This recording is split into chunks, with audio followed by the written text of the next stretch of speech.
Sorry about that. I accidentally turned off the video. So I'll finish. This is going to be part 2 of that Draupadi meets the queens of Krishna, just to finish up the story. So we saw that Arjuna had basically shot the fish but wasn't able to get it in the right spot. All the princes who tried to pierce the target were disappointed, being baffled in their attempts, and some candidates had even left the place without making an attempt. But when at last Lord Krishna took up the bow, he was able to tie the bowstring very easily, just as a child plays with a toy. He placed the arrow, and looking only once at the reflection of the fish in the water, he shot the arrow, and the pierced fish immediately fell down. This victory of Lord Krishna was accomplished at noon during the moment called Abhijit, which is astronomically calculated as auspicious.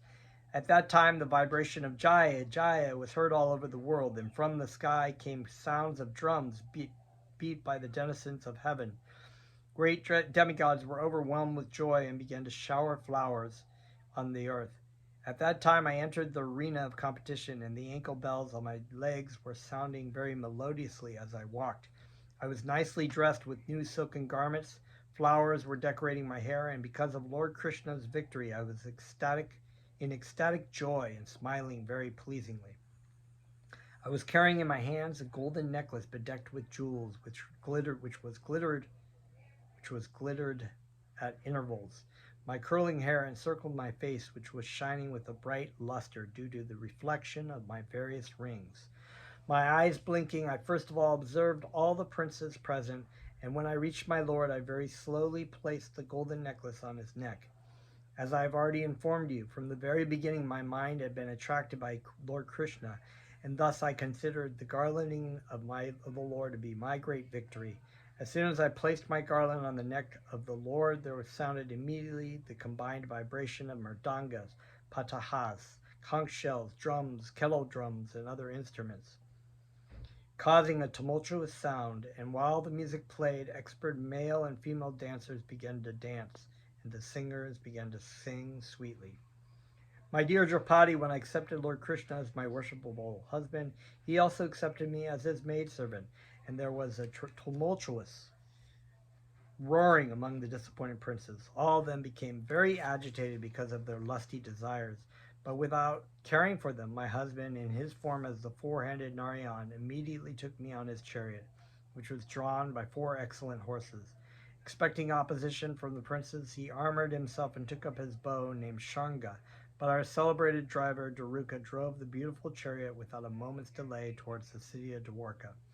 Thus, in the presence of all the princes, I was carried away very quickly, exactly as a deer is carried away from the flock by a lion. Some of the princes, however, wanted to check our progress, and thus, being equipped with proper weapons, they opposed us, just as dogs trying to oppose the progressive march of a lion. At that time, due to the arrows released by the Shanga bow of Lord Krishna, some of the princes were cut on their left hands, some of them lost their legs, and some of them lost their heads and their lives, and others fled from the battlefield. The Supreme Personality of Godhead then entered the most celebrated city of the universe, Dwarka, and as he entered the city, he appeared like the shining sun. The whole city of Dwarka was profusely decorated on that occasion. There were so many flags and festoons and gates all over Dwarka that the sunshine could not even enter the city. I have already told you that my father was very much affectionate to me, so when he saw that my desire was fulfilled by getting Lord Krishna as my husband, in great happiness he began to distribute to friends and relatives various kinds of gifts, such as valuable dresses, ornaments, bedsteads, and sitting carpets. Lord Krishna is always self-sufficient, yet my father, out of his own accord, offered my husband a dowry consisting of riches, soldiers, elephants, chariots, horses, and many rare and valuable weapons. He presented all these to the Lord with great enthusiasm. My dear queen, at that time I could guess that in my previous life I must have performed some wonderfully pious activity, and as a result I can in this life be one of the maidservants in the house of the Supreme Personality of Godhead. When all the principal queens of Lord Krishna had finished their statements, Rohini, as a representative of the 16,000 queens, began to narrate the incident of their becoming wives of Krishna. My dear queen, when Bhamasura was conquering all the worlds, he collected wherever possible all the beautiful daughters of the kings and kept us arrested within his palace. When news of our imprisonment reached Lord Krishna, he fought with Bhamasura and released us. Lord Krishna killed Bhamasura and all his soldiers, and although he had no need to accept even one wife, he nevertheless, by our request, married all 16,000 of us. My dear queen, our only qualification was that we were always thinking of the lotus feet of Lord Krishna, which is the way to release oneself from the bondage of repeated birth and death. Very nice summary right there. My dear queen Draupadi, please take it from us that we are not after any opulence such as kingdom, empire, or a position of heavenly enjoyment. We do not want to enjoy such material opulences, nor do we desire to achieve the yogic perfections, nor the exalted post of Lord Brahma. Nor do we want any different kinds of liberation, shaloka, shalrishti, shamipya, or shayuja. So these are the different kinds of liberation, the mukti, that you can get. Some of them are merging into the supreme. Some of them are taking the same form. Some of them having association with Narayan. So there are different kinds. These are different kinds of liberation. But the queens are saying they don't want even liberation. We are not at all attracted by any of these opulences. Our only ambition is to bear our heads, life after life, like the dust particles, bear on our heads, life after life, the dust particles attached to the lotus feet of Lord Krishna. The goddess of fortune also desired to keep that dust on her breast along with the fragrant saffron. We simply desire this dust which accumulates underneath the lotus feet of Krishna as he travels the land of Vrindavan as a cowherd boy. The gopis especially, and also the cowherd men and the aborigine tribes women, always desire to become the grass and straw on the street in Vrindavan, to be trampled on by the lotus feet of Lord of Krishna. My dear queen, we wish to remain as such, life after life, without any other desire.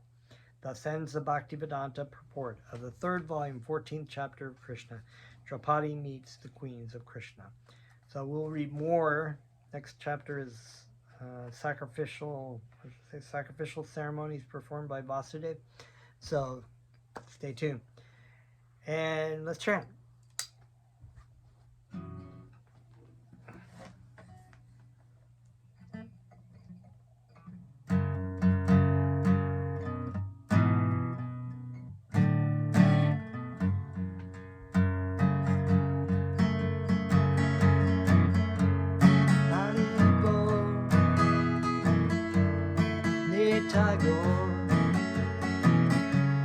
Nitai go,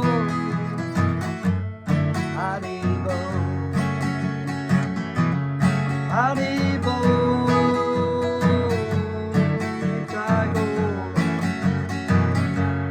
Nitai go,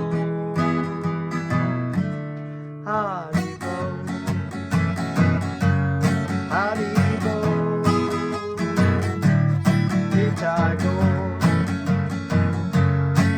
Haribo, Haribo,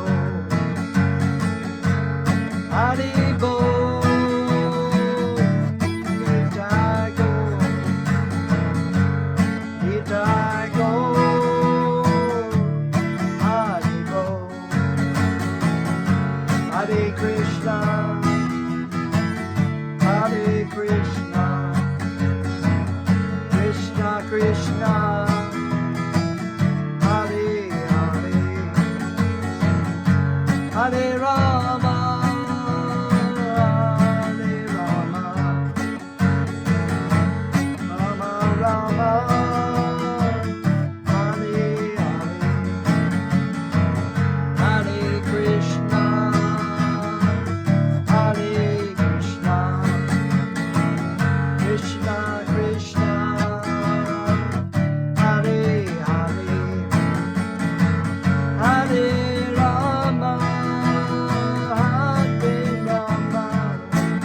Krishna, Hare Hare, Hare Rama, Hare Rama, Rama Rama, Hare Hare, Hare Krishna, Hare Krishna, Krishna Krishna, Hare Hare, Hare Rama, Hare Rama, Rama Rama, Hare